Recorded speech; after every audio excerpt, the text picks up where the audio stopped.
கண்டிப்பா எல்லாரும் அட்லீஸ்ட் ஒரு 3 மாசத்துக்கு முன்னால ரெடி ஆகுறது ரொம்ப நல்லது.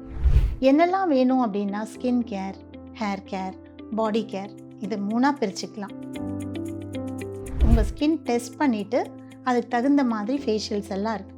இப்போ ரொம்ப ஹேப்பனிங்கா இருக்கிறது ஹைட்ரா ஃபேஷியல். அது மணப்பெண்களுக்கு ரொம்ப நல்லாயிருக்கும். டீடான் பண்ணும்பொழுது அவங்க ஸ்கின்ல ஏற்பட்டிருக்கிற கருமை எல்லாமே குறைஞ்சிரும். சில பேருக்கு முடி ரொம்ப பிளவுபட்டிருக்கும்.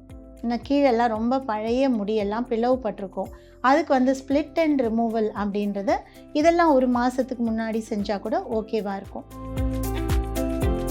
ஆயில் மசாஜ் செஞ்சுட்டு ஹேர் பேக் போட்டு ஹேர் வாஷ் பண்ணுறது ரொம்ப நல்லாயிருக்கும்.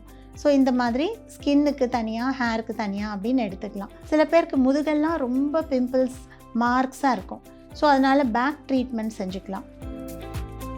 ஸோ பாடி கேர் அப்படின்றது வாரத்தில் ஒரு நாள் நீங்கள் வீட்டில் செஞ்சுக்கலாம், பார்லர்கள்லேயும் போய் செஞ்சுக்கலாம்.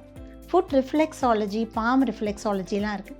ஃபுட் ரிஃப்ளெக்ஸாலஜி செஞ்சாலே ஒரு ஃபுல் பாடிக்கு ட்ரீட்மெண்ட் செஞ்சதுக்கு ஈக்குவலாக இருக்கும். ஹோம் கேரும் ஃபாலோ பண்ணி ட்ரீட்மெண்ட்ஸும் ஃபாலோ பண்ணிங்கன்னா உங்களுடைய ரியல் இம்பார்ட்டண்ட் டே அன்றைக்கி நீங்கள் ரொம்ப க்ளோயிங்காக, ரொம்ப அழகாக தெரிவிங்க.